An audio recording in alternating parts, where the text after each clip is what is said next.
I completely skipped over this match, and for good reason, because this match, in my opinion, is random, makes zero sense. Shoot, him even being brought up to the main roster made no sense. I mean, don't get me wrong, he actually does have a lot of potential, but he had no rhyme or reason to even come up, let alone had a final hurrah match before he left NXT. You guys know what I'm talking about. I'm talking about Apollo Crews versus Sheamus. Now, Sheamus is trying to milk this feud for all it is worth. He's the only one that held this stupid feud on his shoulders. Apollo Crews has done nothing but be a rigid robot for pretty much the last few weeks. Sure, he showed maybe a tint of emotion for like leading on up to the go home show. Practically at the go home show was the only time he showed any kind of emotion. He's still a robotic mess. Don't get me wrong. The guy is an excellent wrestler and he's pretty much the black version of Kurt Angle. But nobody cares. Well, at least this person don't. And I should, but I don't. And it seems like that they just brought him up for a random reason and they have no rhyme or reason why this feud is happening. But other than that, where to go next to Apollo Crews? If Apollo Crews beats Sheamus, what next? Is he gonna like randomly pop up on SmackDown, on Raw, or whatever have you after the brand split? But other than that, I'm thinking far too much into this. It's a given that Sheamus is gonna have to put this guy over. Even though, in a way, I kind of want Sheamus to win because Apollo Crews don't have a reason to be there. He doesn't. He doesn't have a reason to be on Raw. He doesn't have a reason to be on the main roster. He should have gradually came up as they went to have people care enough about him. He just popped up out of nowhere and we're automatically supposed to care because he's big and he can fight. That's it. But other than that, I don't care much for Apollo Crews. And I really don't care if he wins or not. But I really hope that Sheamus wins. Because if they do prolong this feud and maybe have Sheamus bully him more, it'll get people to care about him. Because at this point, he's random. He has no reason to be there at all. And it's just, I guess it's enough to piss somebody off. Because this guy has a lot of potential. Well, I guess that somebody is me. But other than that, this guy has a lot of potential. And he actually can be a great performer as well as somebody you can care about, but he's so freaking green. It's ridiculous. But other than that, I really do hope Sheamus wins. I doubt he will, but I hope he wins. I guess my realistic vote has to go to Apollo Crews, even though I'm rooting for Sheamus. Now that I added this match into my actual predictions, let's go on to my other thoughts of my other matches. So let's move on my other matches. You guys know what I mean. Let's move on to Money in the Bank, my predictions for Money in the Bank and all the matches that are on the card.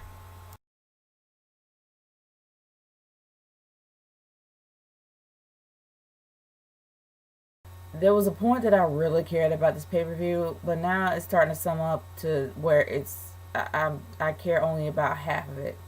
But anyway, guys, this is Naturegirl 30 here, and this is the Money in the Bank predictions video. Excuse my voice, my allergies are terrible. But after seeing this card, I'm still trying to scratch my head as in why some of these matches are on the card. And also, I feel like that something is missing from one of these matches. But anyway, I'll get into that. We have, gosh, something I never expected. We got about, 9 matches, including the kickoff, on the card. 1, 2, yeah, somewhere around there, a lot more than 7, I'll tell you that. But anyway, guys, let's get started with the kickoff match. And the interesting thing is we got 2 of them. Why do we have 2 kickoff matches? We can be fine with just one. I mean, for crying out loud, the match can start probably around maybe 7:20 and around 7:45, be straight. But we got 2. And 2 matches of 4 groups I don't care much about. And I hate to say it, but I don't. I don't care much for these groups. And I hate to sound crabby, but come on. But other than that, we got the Golden Truth versus Brazongo. Nobody asked for this. Like, seriously, why? Do I really care who wins? No, because the Golden Truth are just the most, I don't know. They have chemistry, but they have more chemistry backstage than they do inside the ring. Like, seriously, it's ridiculous. But Golden Truth versus Breezango. Breezango is actually a better tag team. I would like Breezango to go over, to be honest, because this is the best thing that's ever happened to Fandango and Tyler Breeze. I mean, Tyler Breeze was already popular in NXT, but unfortunately, a Fandango was only over because of his music. His music, his gimmick consumed him, and he wasn't able to be the wrestler that he could be. He improved greatly over that horrible monstrosity of a match that he had with Jericho at WrestleMania. And he's gotten better over the last few years. So honestly, I want them to go over. I don't want the Golden Truth to go over. I don't want to see Goldust go over or R-Truth. R-Truth had his run. He has a better run as a heel than he does as a babyface. He looks like a complete idiot as a babyface. He looks stupid. Or like he's on drugs or something. But I know that R-Truth is a really great wrestler. I get it. But this whole crackhead gimmick and whole forgetful thing is stupid to me. And it makes him look like a complete moron. And as for Goldust, Goldust has had his run. The Bizarre One is always going to be in my head as one of the best heels, the most bizarre heels of his time. But his time is up. And I hate to sound like that, but let's be honest, his gimmick has already ran its course. If he's trying to be serious, then he needs to be serious in another way without being tag teamed up with R-Truth. But unfortunately, I guess it's the only way they could survive. But I wouldn't be surprised that the Golden Truth is going to go over because they've never won a match together. They've always lost. So Money in the Bank is going to probably be the match they win. I wouldn't be surprised, but my personal vote I would love to go to to Breezango, but I doubt that they're gonna win. So let's just be real here. Golden Truth for the win over Breezango. Whatever. Next match is Lucha Dragons versus the Dudley Boys. Gosh, the Dudleys have been squashed more times than they've just been squashed a lot. I mean, good grief. There's so many matches that they haven't gone over, and I guess as vets that's their job, is to put the new talent over. But they brought them back for a reason. They brought them back to get that pop, but they never had the tag team titles, unlike the New Age Outlaws, which I'm still resentful for that, but you can just guess why. But anyway, the Lucha Dragons are not gonna go over as a tag team. They're not. I mean, they're not going over as a tag team at this point. Probably partially over, but not fully. Kalisto is more over than Sin Cara, by far. But other than that, they're better off splitting up. But other than that, I know that the Lucha Dragons is going to go over because the Dudley Boys, their job is to put over the new talent, even though they should have had the belts by now. But anyway, Lucha Dragons for the win over the Dudley Boys. Now, we got a ton of random matches and only a handful of championship matches. So I'll go into the random matches first. And good Lord, why is this here? Dolph Ziggler versus Baron Corbin. How many freaking times do we have to see this match, man?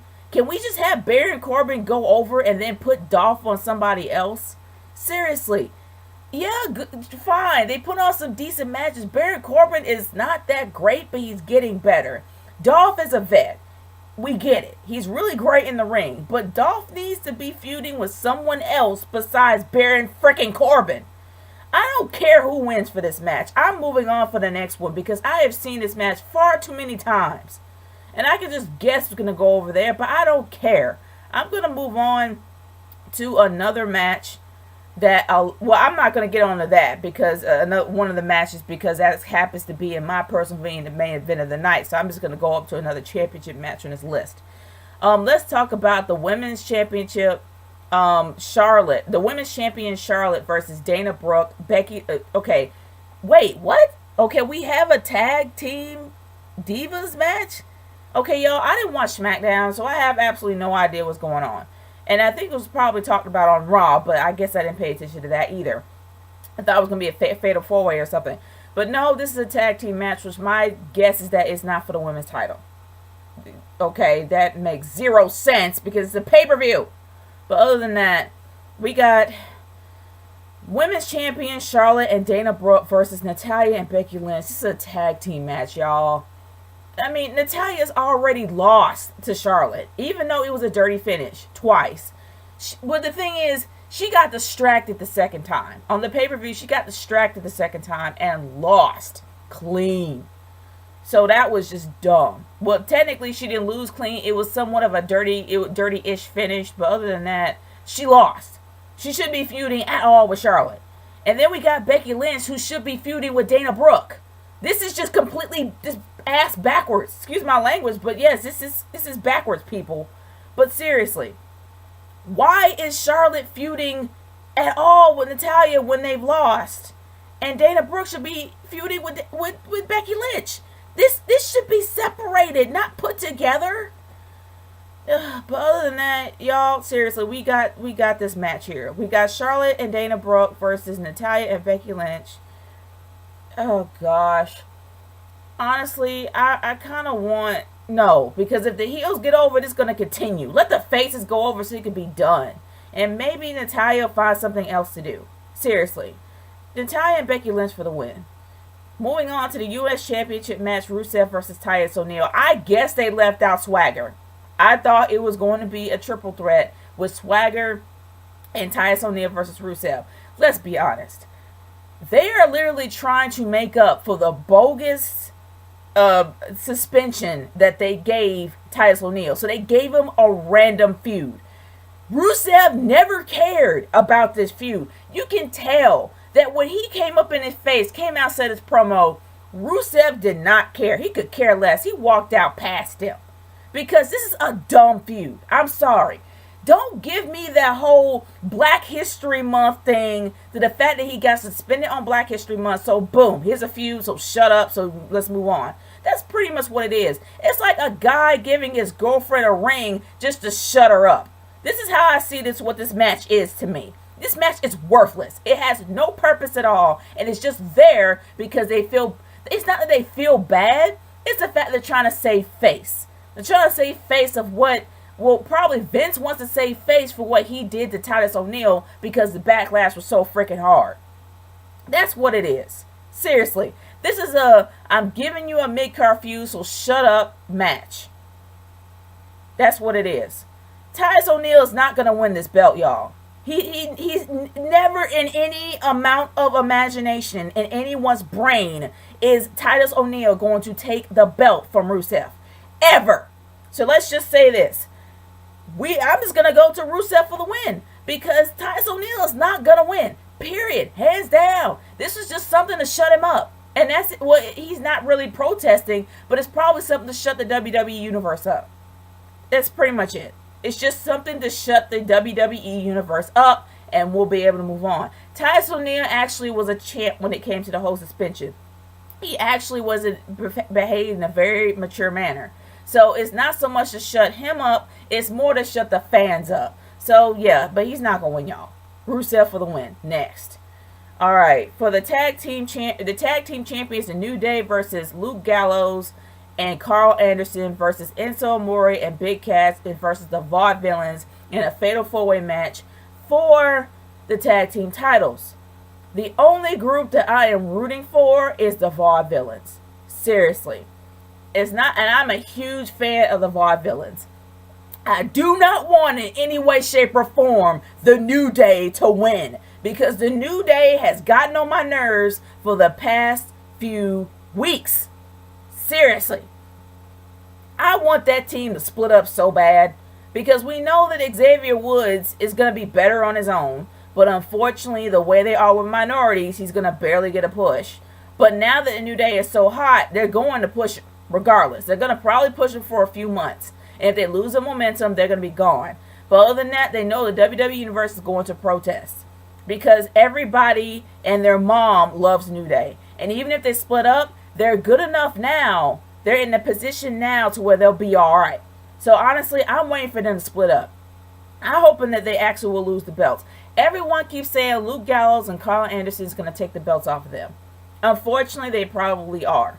But that means that AJ Styles has got to win the belt too. Because if they win, then and AJ Styles win, that makes the club the most dominant faction in the WWE.